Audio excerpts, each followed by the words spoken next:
Otherwise child marriage या कम उम्र में शादी जो बहुत सारी लड़कियों की किस्मत में होती है, वही मेरी किस्मत में भी थी। और हिंदुस्तान के हर हिस्से में काम करने के बाद मुझे तो पूरा हिंदुस्तान बहुत प्यारा लगता है। बैरियर्स जो है वो हमारे मन में होते हैं, हमारे दिमाग में होते हैं। अगर वो बैरियर्स पे हम को ना सोच के एक ऐसा जगह चुने जो अदरवाइज़ हमारे लिए वर्क लाइफ बैलेंस को मेंटेन करने में ठीक रहता है, तो भाषा सीखी जा सकती है। सभी जगह लोग अच्छे हैं। सभी पोस्टिंग में बहुत अच्छा अनुभव मिलता है आईएएस में, और ये सर्विस एज सच एक ऐसे लेवल पे आपको काम करने का मौका देती है कि जहाँ अनुभव अच्छे ही मिलेंगे। जी मैम। लेकिन सबसे ज़्यादा खुशी इस बात की है कि कोविड की फर्स्ट वेव में जब रायगढ़ की oxygen manufacturing capacity hardly 200-250 ton metric ton थी, उसको हमने फर्स्ट वेव के दौरान ही 650 मेट्रिक टन तक बढ़ा दिया। रायगढ़ से लगभग आधे महाराष्ट्र को ऑक्सीजन जाता था, पूरे एमएमआर को जाता था, पूरे पुणे मेट्रोपॉलिटन रीजन को जाता था। Afterwards even up to Kerala, Karnataka, Goa तक रायगढ़ से ऑक्सीजन की ट्रेन्स गई थी। तो वो एक्सरसाइज जिसमें आप जिला लेवल पे होते हुए भी राज्य भर का काम कर रहे हो, राज्य भर में जहाँ कोई क्राइसिस आ रहा था उसको हैंडल कर रहे हो, वो एक बहुत ही मेरे लिए खुद के लिए बहुत ही संतोष देने वाला अनुभव था। राइट। मैम जैसे कि आप अभी जीएसटी कमिश्नर हैं मैम, क्या पोस्टिंग का क्या होता है, प्रमोशंस का क्या शेड्यूलिंग रहता है जनरली, अगर जानना चाहें स्टूडेंट्स, क्योंकि उनको लगता है कि आईएएस बन गए तो फिर तो सब कुछ अपने हाथ में है और पैसे भी बहुत ज़्यादा होते हैं। जनरली आपको अगर पैसे कमाने होते हैं तो मैम आप तो मैनेजर थे, वहाँ भी कर सकते थे। आपको क्या ऐसा इसमें और ग्रोथ या फिर कह सकते हैं कि लाइफ में जो हमें चाहिए था वो मिल गया, कुछ इस तरीके से एक्सपीरियंस? कॉम्पिटिशन की तैयारी जो सच्चे दिल से करेंगे, जो अच्छे दिल से करेंगे, जो नेक दिल से करेंगे, जिनकी सोच ये नहीं होगी कि मुझे लाल बत्ती की गाड़ी चाहिए, मुझे डंडा मारना है, या मेरे को पुराना किसी से बदला लेना है, उसने मेरी इंसल्ट कैसे कर दी, जो सच में अच्छे दिल अच्छी सोच के साथ करेंगे ना, उनके लिए कायनात एक होती है। राइट। बात कर रहे हैं इस देश में नए एंटरप्रेन्योर्स की, और बहुत सारे नए एंटरप्रेन्योर्स इन स्कीम्स की सपोर्ट से और because of the right ecosystem they are turning into unicorns.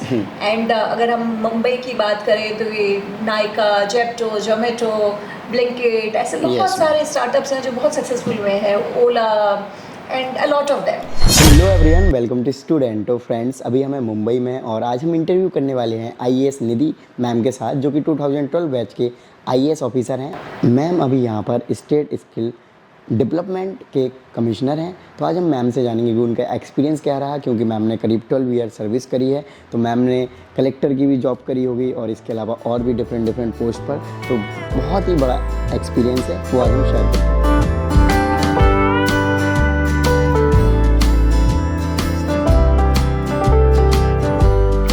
Ma'am आप अपने एजुकेशनल बैकग्राउंड के बारे में बताइए। मैंने गवर्नमेंट कॉलेज टिटवाना से ग्रेजुएशन किया है जी। उसके बाद यूनिवर्सिटी ऑफ राजस्थान जयपुर से मास्टर्स इन इंग्लिश लिटरेचर किया। Afterwards I have done many masters. Okay. Before UPSC I was masters in public administration and masters in English literature. Right ma'am, आप 2012 batch के IAS officer हैं ma'am. तो उस time आपको idea कैसे लगा था कि आपको आईएएस ऑफिसर बनना है? मेरी छोटी बहन 2009 बैच की आईपीएस जी ऑफिसर मैम। है, एंड उसने मुझे कहा कि मुझे एक बार ये परीक्षा देनी चाहिए। एंड आइडिया मुझे पब्लिक एडमिनिस्ट्रेशन का पढ़ाई करते समय भी था, लेकिन राजस्थान में मैं जहाँ से हूँ वहाँ सबसे इम्पॉर्टेंट ये था कि मैं सबसे पहले अपने पाँवों पे खड़ी हो सकूँ, ताकि अपनी ज़िंदगी के निर्णय खुद ले सकूँ। राइट। अदरवाइज़ चाइल्ड मैरिज या कम उम्र में शादी जो बहुत सारी लड़कियों की किस्मत में होती है, वही मेरी किस्मत में भी थी। जी मैम। इसलिए मेरे लिए सबसे पहले एक जॉब ढूंढना ज़रूरी था। तो मैंने आफ्टर ग्रेजुएशन, पोस्ट ग्रेजुएशन बहुत सारे कॉम्पिटिटिव एग्ज़ाम्स के पेपर्स लिखे, एंड मेरा रिजर्व बैंक ऑफ इंडिया में 2006 में आप मैनेजर भी रहे हैं वहाँ पे? सो मैं 2006 से आरबीआई में एज मैनेजर काम कर रही थी। Okay ma'am.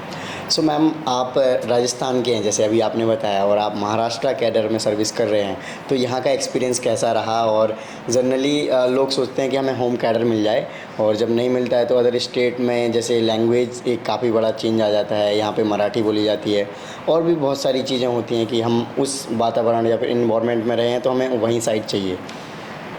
मैं मूल रूप से राजस्थान की रहने वाली हूँ, लेकिन रिज़र्व बैंक में काम करते हुए भी आईएएस में सिलेक्शन से पहले मेरी पहली पोस्टिंग चेन्नई में आरबीआई में हुई थी। उसके बाद आरबीआई कोलकाता और आरबीआई दिल्ली। और हिंदुस्तान के हर हिस्से में काम करने के बाद मुझे तो पूरा हिंदुस्तान बहुत प्यारा लगता है। जी मैम। और इसलिए मेरी प्रेफरेंसेस में आफ्टर राजस्थान महाराष्ट्र था, और in fact Tamil Nadu was on 6th। सो बहुत ऐसा नहीं था कि मैंने सिर्फ राजस्थान के नज़दीक के जो राज्य हैं या जो हिंदी भाषी राज्य हैं सिर्फ उन्हीं को टॉप प्रेफरेंस दी थी।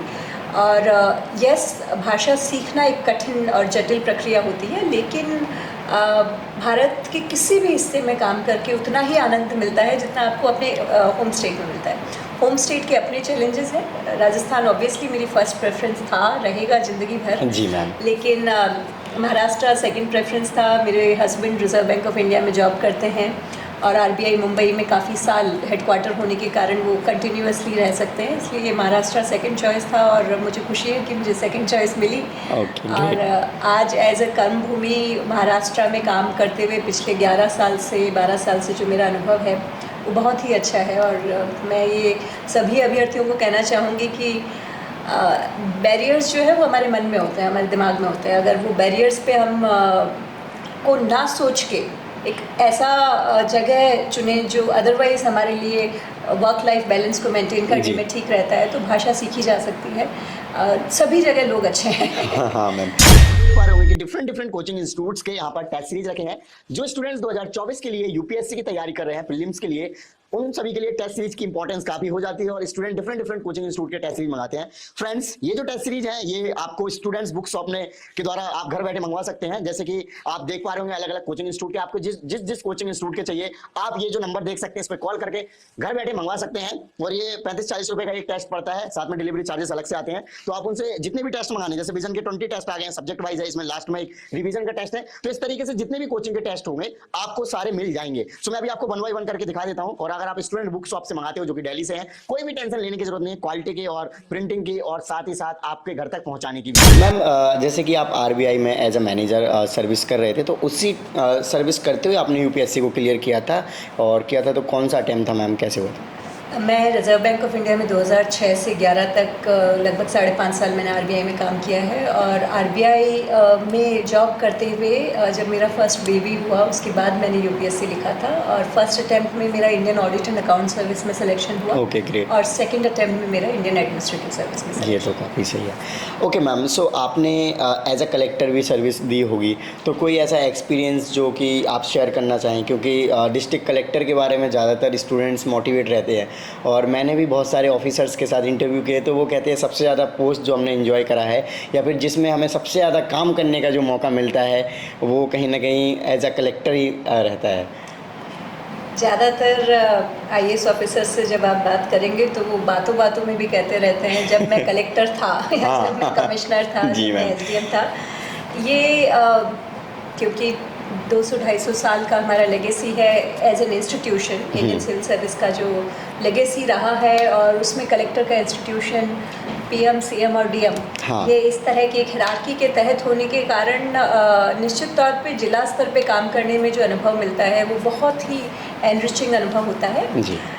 लेकिन IAS as a service throughout career बहुत अच्छा एक्सपोजर देती है। तो मेरा सभी अभ्यर्थियों से कहना है कि नॉट जस्ट कलेक्टर बट उसके बाद की भी सारी पोस्टिंग्स, चाहे वो आज मैं कमिश्नर स्किलिंग हूँ, उससे पहले मैं बीएमसी में थी कुछ दिनों के लिए, 2 साल के लिए, या जीएसटी में थी, सभी पोस्टिंग्स में बहुत अच्छा अनुभव मिलता है आईएएस में। और ये सर्विस एज सच एक ऐसे लेवल पे आपको काम करने का मौका देती है कि जहाँ अनुभव अच्छे ही मिलेंगे। जी मैम। लेकिन तुमने कलेक्टर के तौर पे काम करते हुए कौन से अच्छे अनुभव आए उसके बारे में पूछा, तो मैं सबसे पहले रायगढ़ में कलेक्टर बनी थी, और रायगढ़ छत्रपति शिवाजी महाराज की राजधानी है। और जाते ही मैंने छत्रपति शिवाजी महाराज का जो समाधि है रायगढ़ में किले पे, वहाँ पे उनका आशीर्वाद लेके ज़िले में काम करना शुरू किया था। 2020 और 21 जो पूरे देश भर के लिए बहुत कठिन वर्ष थे, क्योंकि कोविड का फर्स्ट वेव और सेकेंड वेव वो रायगढ़ ज़िले में पूरा संभाला था। माइग्रेंट्स का क्राइसिस, बिकॉज रायगढ़ में 4 MIDC और बहुत बड़ा इंडस्ट्रियल बेल्ट होने के कारण बहुत सारे मजदूर देश भर से अटके हुए थे, उन सबको उनके घरों तक सुरक्षित पहुंचाना, हमारे मजदूर जो देश भर के अन्य राज्यों में थे उनको अपने घर वापस लेकर आना। मुंबई, ठाणे और पुणे 3 बड़े महानगरों से जुड़ा हुआ ये ज़िला होने के कारण से यहाँ की चुनौतियाँ और अलग लेवल पर थी जी। बट कोविड के साथ साथ उस ज़िले ने एक साइक्लोन, जो महाराष्ट्र का पहला साइक्लोन अगर हम कह सकते हैं, जिसने लैंडफॉल किया, तो वो रायगढ़ ज़िले में हुआ था। तो उसका पूरा relief and rehabilitation activities, evacuation exercise, so जब एक साथ बहुत सारी चुनौतियाँ आती है और आप उनको हैंडल करते हो, तो आप कहीं ना कहीं आप अपनी मेटल भी प्रूव करते हो और एडमिनिस्ट्रेशन की स्किल्स भी प्रूव करते हो। राइट। तो वो एक अनुभव बहुत अच्छा था।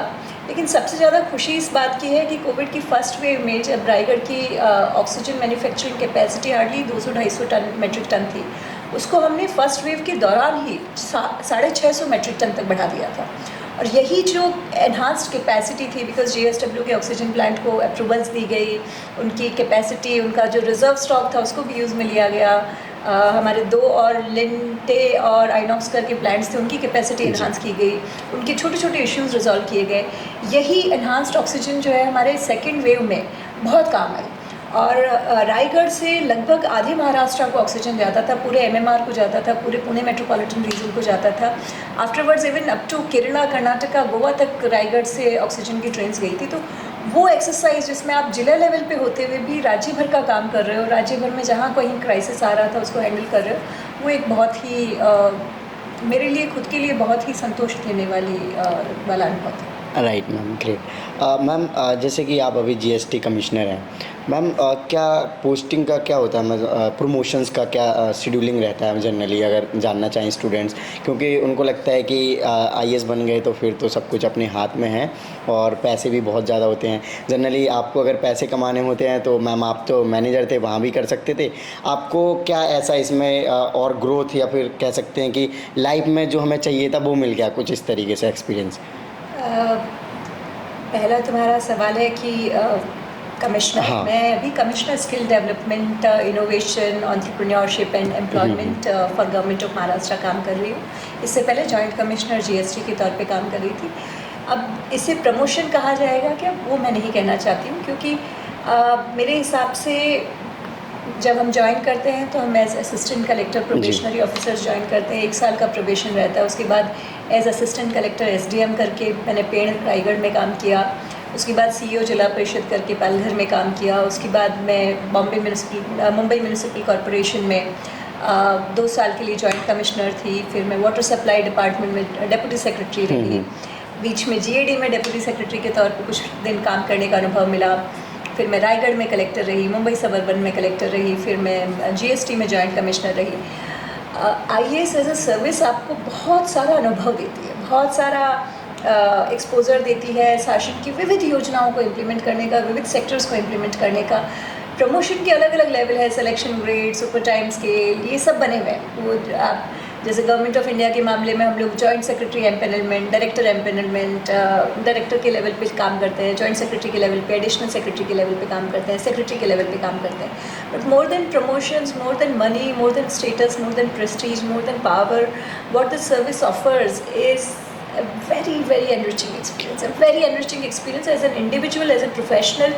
You get to work on so many sectors, in Right. so many sectors. You get to know India in a much nuanced, better way, which is the beauty of the service. I was earning far better than IAS. My salary and my pay package in RBI was better than IAS. जी ma'am. And even today, my husband, who is my batchmate, he earns better than me. So it's not for salary that we join this service. We join this service for a different kind of a satisfaction that we get by working on multifaceted issues and by knowing so many things, by handling so many crises. I told you, like handling COVID and cyclone and managing oxygen for the rest of Maharashtra. Right. All this together, and migrants crisis, and implementing lockdown, and ensuring that people are safe, getting food or not. All this, no other service can offer. No other service can offer. I had told this earlier. I am firm on this. Okay ma'am, great. Ma'am जैसे student जब preparation में आते हैं तो उनके मन में काफ़ी सारे डाउट चल रहे होते हैं कि UPSC हम निकाल भी पाएंगे, नहीं निकाल पाएंगे, एंड देन सर्विस में जा पाएंगे तो हमारी क्या पर्सनल जो कह सकते हैं डेवलपमेंट जो होते हैं, या कह सकते हैं उनका स्किल वगैरह उस तरीके से है नहीं है, इन सब में बहुत ज़्यादा सोचते हैं।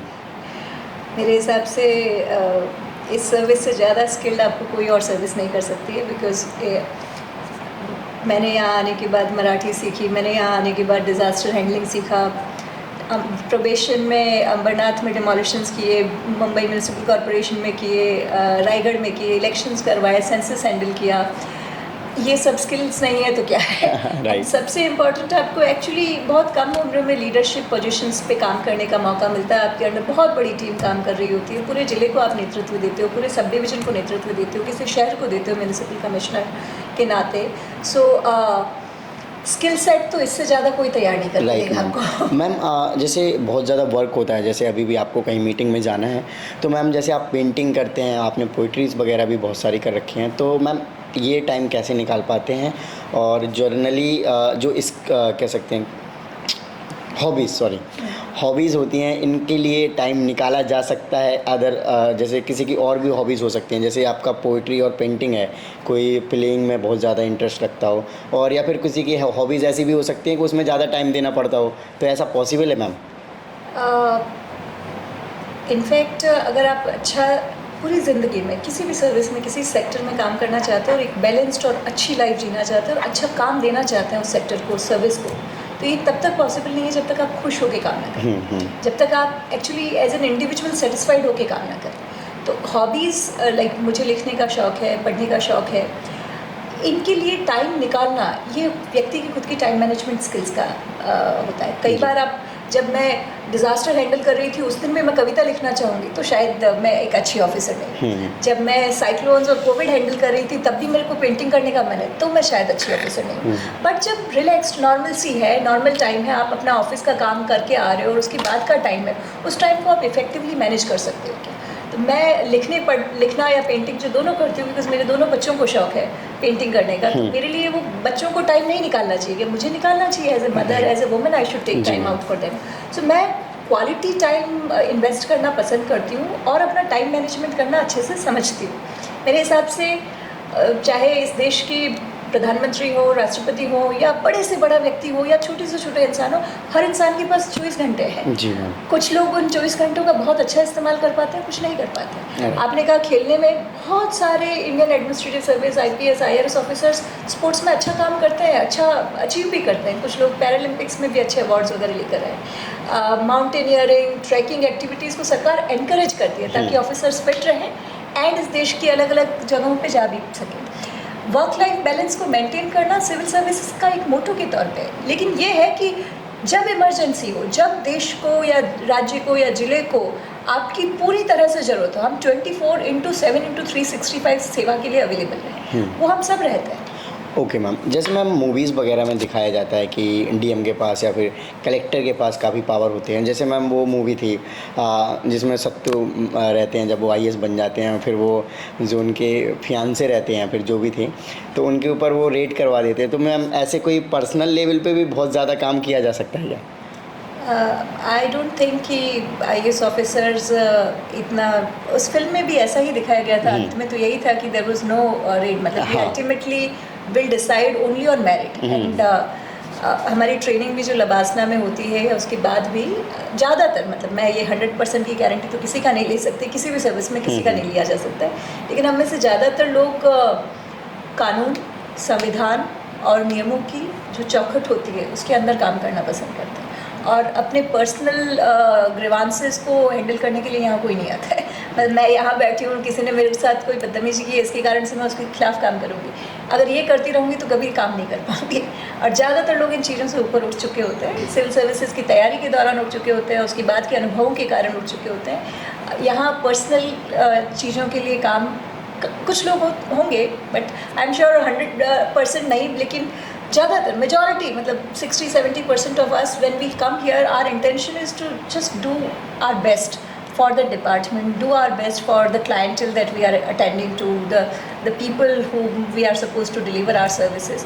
तो वहाँ पे पर्सनल लेवल का काम नहीं किया जाता। मैंने तो नहीं किया अपनी ज़िंदगी में, मैं ये निश्चित तौर पे कह सकती हूँ। ओके मैम, अभी आपको काफ़ी टाइम हो गया जब आप प्रिपरेशन कर रहे होंगे, बट मैम आज के सिनेरियो को देखते हुए बहुत ज़्यादा कंपटीशन बढ़ गया। पहले आपने कहा कि हमारे एरिया में ऐसा होता है, गर्ल्स को पढ़ाने के लिए फिर शादी जल्दी कर दी जाती, लेकिन आजकल अगर UPSC के रिजल्ट देखें तो टॉप में गर्ल्स ही रहती हैं। तो मैम अब आप क्या कहना चाहेंगे इस कंपटीशन को देखते हुए लोग अपनी तैयारी को किस तरीके के से लेकर चलें, या फिर आईएएस आईपीएस के अलावा भी बहुत सारे ऐसे कैरियर ऑप्शंस हैं जहां वो जा सकते हैं, अगर वो आईएएस या फिर आईपीएस या सिविल सर्विस में आना चाहते हैं तो फिर क्या करें वो ऐसा कि वो जल्दी सिलेक्शन ले लें, क्योंकि आपको तो पता है आज इंटरनेट की वजह से हर किसी के पास रिसोर्सेज की अवेलेबिलिटी है और हर किसी को पता है आईएएस आईपीएस के बारे में। इसमें कोई दो राय नहीं है कि कंपटीशन बढ़ी है, लेकिन इसमें भी कोई दो राय नहीं है कि ये जो कंपटीशन में नए लोग आए हैं उनके डिस्ट्रैक्शन के तरीके भी बढ़े। हाँ, जब हम पढ़ाई कर रहे थे we were not having Facebook and all those things, जो आज बच्चे जितने ज़्यादा सोशल मीडिया के ऑप्शंस आज की यंग जनरेशन के पास है और जिस पैमाने पर है उस पैमाने पर हमारे पास है। एंड इसलिए ये जो नई आई भी है, अगर क्वालिटी इनपुट के तौर पे देखेंगे तो शायद हमेशा वो कंपटीशन का परसेंटेज सेम रहेगा। ये मेरे को ये मेरा पर्सनल ओपिनियन हो सकता है, लेकिन अगर कंपटीशन ज़्यादा भी है बावजूद इसकी सीटें फिक्स्ड है एंड उन सीटों पर जाने के लिए जो सबसे बेहतर परफॉर्मेंस देगा वही इस एग्ज़ाम के थ्रू। अभी तक फॉर्चुनेटली इस देश में यूपीएससी का स्टैंडर्ड बहुत अच्छा है, यूपीएससी बहुत ही पारदर्शक तरीके से ये परीक्षाएं ले रहा है। अगर आपको इस देश के बारे में, बिकॉज आप अगर सिलेबस पढ़ेंगे तो ये भारत और दुनिया के बारे में बहुत सारी चीज़ों के बारे में आपसे पूछता है, वहाँ की अर्थव्यवस्था, वहाँ का भूगोल, वहाँ की राजनीति, अंतर्देशीय संबंध जो होते हैं हमारे उनके बारे में, sports, art and culture, ethics. So एक बहुत ही कॉम्प्रिहेंसिव सिलेबस तैयार किया गया है। उस कॉम्प्रिहेंसिव सिलेबस को अगर जो अच्छे से तैयार करेगा और जिसकी खुद की अपनी सोच है, बिकॉज आपको आज की डेट में जब चैट जीपीटी आंसर तैयार करके देगा बच्चों को, तो सारे बच्चे जो चैट जीपीटी लिखेंगे उनके नंबर्स, उनके आंसर्स को मार्क्स नहीं मिलने वाले। वो बच्चा, वो अभ्यर्थी जो ओरिजिनल होगा, जो मूल होगा, जो मौलिक होगा, वही ज़्यादा मार्क्स ले पाएगा। और ये हमारे समय में भी था, बिकॉज बहुत सारे बच्चे कोचिंग में जाते थे, तो कोचिंग में जाओगे तो सिमिलर टाइप ऑफ आंसर्स सबके पास हो जाएंगे एंड वो सिमिलर टाइप ऑफ आंसर्स आपको बहुत ज़्यादा मार्क्स नहीं फैच कर पाएंगे। सो मेरे हिसाब से ओरिजिनलिटी जो है, ओरिजिनलिटी, मौलिक सोच, आपकी एनालिटिकल स्किल्स, आपकी पर्सनालिटी, यूपीएससी का पर्सनालिटी टेस्ट जो है वो काफ़ी कॉम्प्रिहेंसिव होता है, काफ़ी डिटेल्ड होता है। उसमें आपकी पर्सनालिटी आप चाहे कितना ही सोशल मीडिया पे जाके उसको अमेंड करने की कोशिश करते हैं, बट वो एक साल में नहीं बनती। आप जो असली हैं वो आप ओवर ईयर्स बनते हैं। ओके। सो कंपटीशन की तैयारी जो सच्चे दिल से करेंगे, जो अच्छे दिल से करेंगे, जो नेक दिल से करेंगे, जिनकी सोच ये नहीं होगी कि मुझे लाल बत्ती की गाड़ी चाहिए, या मुझे डंडा मारना है, या मेरे को पुराना किसी से बदला लेना है, उसने मेरी इंसल्ट कैसे कर दी, जो सच में अच्छे दिल, अच्छी सोच के साथ करेंगे ना, उनके लिए कायनात एक होती है। राइट। सो दिल से तैयारी करें, अच्छे से तैयारी करें और शिद्दत से तैयारी करें। ओके मैम, जो अभी आप पोस्ट पर हैं तो इसमें क्या चैलेंजेस आपको नज़र आते हैं?